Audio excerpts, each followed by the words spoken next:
إن الحمد لله نحمده ونستعينه ونستغفره ونعوذ بالله من شرور أنفسنا وسيئات أعمالنا من يهده الله فلا مضل له ومن يضلل فلا هادي له وأشهد أن لا إله إلا الله وحده لا شريك له وأشهد أن محمدا عبده ورسوله أما بعد Inshallah ta'ala we will continue where we left off the last week.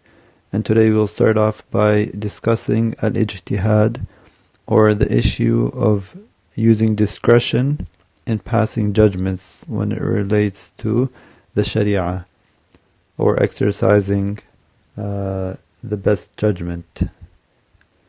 Now, al-ijtihad is something that is something we hear about a lot, and that is something scholars use as a tool to arrive at religious rulings when it comes to matters that are not mentioned in the Quran and the Sunnah.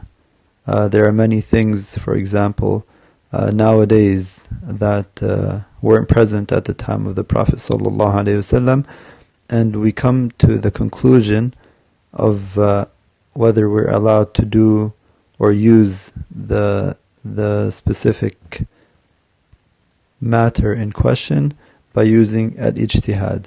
Now, what are the conditions for al-ijtihad, and who can be a mujtahid? Who can come to conclusions about whether something is allowed or prohibited? Now, the first condition is أن يكون الاجتهاد في الفروع الفقهية وليس في العقيدة والمنهج. The first condition is that ijtihad is done in the branches of fiqh and not in aqidah and manhaj. So in issues of fiqh, ijtihad is allowed, but when it comes to aqidah, we're not allowed to be using ijtihad. We're ordered to follow the Quran and the Sunnah when it comes to issues of aqidah, and we can't use our discretion. The second condition for ijtihad to be allowed is أن يكون في حادثة ليس عليها دليل من الكتاب ولا من السنة ولا من الإجماع ولا من أقوال السلف والصحابة. The second condition for ijtihad to be allowed is that the issue has to not have a proof already from the Quran or the Sunnah of the Prophet ﷺ, or the ijma', which is the unanimous consensus of the scholars, or from the sayings of the Salaf and the companions. Then ijtihad is allowed if there is no proof from these four: the Quran, the Sunnah of the Prophet ﷺ, the consensus, the unanimous consensus of the scholars, and the sayings of the Salaf and the Sahaba. And the third condition is يجب أن يكون الاجتهاد من أهل الاجتهاد الراسخين في العلم. Ijtihad has to come from the people that are qualified to be mujtahideen, and those are the scholars, the well-known scholars that are well versed in the Sharia knowledge. And this third condition is very important because this one means that from the general folk, from us people that are not scholars who have studied the religion, we aren't allowed to use ijtihad to come to conclusions, even when it relates to matters that ijtihad is allowed in. And I will give a few examples to clarify this. And before that, if a mujtahid, if someone who does ijtihad makes a mistake, then his mistake is forgiven by Allah, and he's actually rewarded for using ijtihad or using his discretion to come to a conclusion about a matter. However, if a scholar even tries to use ijtihad when it comes to an aqidah issue, then this is not excusable. because we're told to follow the Quran and the Sunnah when it relates to matters of Aqidah. And there are many examples. For example, if the Salaf explain some of the ayat relating to the sifat of Allah, the attributes of Allah, and say that Allah Azza wa Jal is above His creation, then we have to understand and believe and accept what they say, and we cannot come and say, for example, that Allah Azza wa Jal is everywhere, because this type of ijtihad is not acceptable. And for example, if we say, or if the Salaf say that Allah Azza wa Jal comes down to the sama ad-dunya in a way that is suitable for Him Azza wa Jal, then we have to say that as well, and we cannot go against them by saying otherwise. And if they say Allah Azza wa Jal يتكلم بحرف وصوت يسمع, that Allah Azza wa Jal speaks with harf wa sawt, with letter and voice that can be heard, then we say the same thing and we don't go against them. And when they say that we see Allah Azza wa Jal on the Day of Judgment with our own eyes, Yawm al-Qiyamah, then we accept that as well. And so on and so forth. When it comes to these matters of Aqidah, we cannot use ijtihad and we cannot use our own discretion.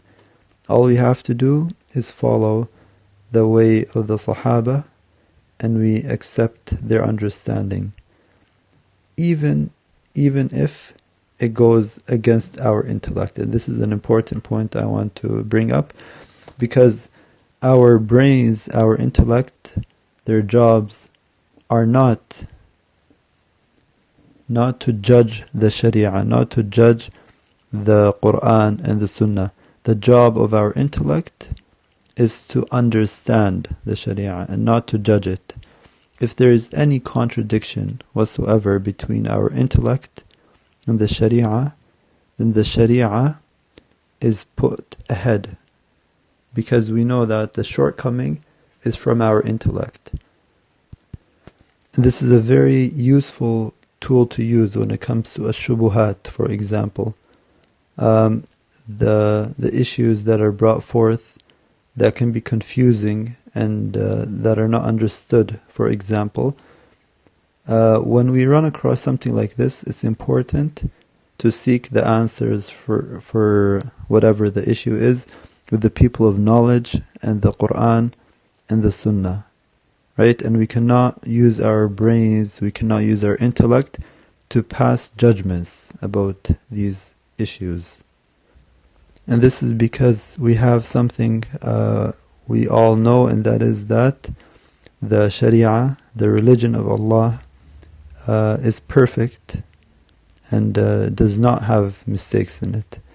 However, my intellect, your intellect, and any human intellect is very susceptible to make mistakes. So if there are any shortcomings, then we try to sort out the issue with our intellect by coming to a correct understanding and going to the correct sources for knowledge. Similarly, our desires are not something we should also put ahead of the Sharia. And this is something that is mentioned in a lot of places in our Sharia. And we should avoid putting our own desires, which means our innate desires, in front of the Sharia. There is even matters of fiqh that we do not understand the reason for. We do not understand the hikmah or the wisdom behind. For example, Ali ibn Abi Talib radiyallahu anhu says, لو كان الدين بالعقل لكان مسح باطن الخف أولى من ظاهره. Ali ibn Abi Talib radiyallahu anhu says, if the religion was by intellect, then it would make more sense to wipe the bottom of your sock as opposed to the top. when you're doing masah and making wudu. And this is a very good example of,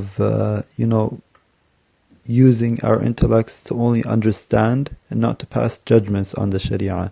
We don't ask why we wipe the top of the sock or the khuf, but we just do it even though we don't know the wisdom behind it. And even if this is for fiqh matters, then it would make more sense to not pass judgment on issues of aqeedah. So to summarize, because our understandings can be different, everyone has a brain, everyone has intellect, and there are millions of human beings. If everyone was to use his own judgment and to use his own discretion to understand the issues of Sharia, then we would not have a unified understanding of the religion. That's why we have to unify our understanding of the religion on the understanding of the Sahaba, Ridwanullahi alayhim, and the Shaykh Al-Imam Al-Albani rahimahullah puts it beautifully when he says, Shaykh Al-Albani says, أصول الدعوة قائمة على 3 دعائم: القرآن الكريم والسنة الصحيحة وفهمهما على منهج السلف الصالح من الصحابة والتابعين وأتباعهم. وسبب ضلال الفرق كلها قديما وحديثا هو عدم التمسك بالدعامة الثالثة. Shaykh Al-Albani rahimahullah says the principles of the da'wah are based upon three principles, or the pillars of the da'wah, or the principles of the da'wah are based upon 3 pillars: the Quran, the correct, authentic Sunnah, and understanding them upon the understanding of the Salaf, from the companions and the Tabi'een and those who came after them and followed them. And the reason for all of the old and the recent, the current misguidance, or the reason why all of the old and the current groups and sects went astray, is because they did not hold on to this 3rd pillar, and that is understanding the religion upon the understanding of the Salaf, from the Sahaba and the Tabi'een.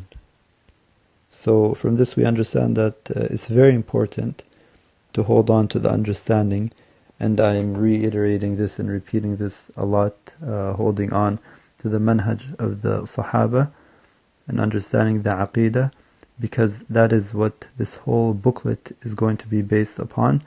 Everything that we're going to mention and discuss when it comes to the Quran, seeing Allah Azza wa Jalla Yawm al-Qiyamah, the Mizan, and a lot of the issues of Aqeedah that we Ahlul Sunnah believe in, we understand all of these according to the understanding of the Salaf. And by doing so, we keep things very simple, straightforward, and we're sure that we're not, going astray when we hold on to the understanding of the Sahaba.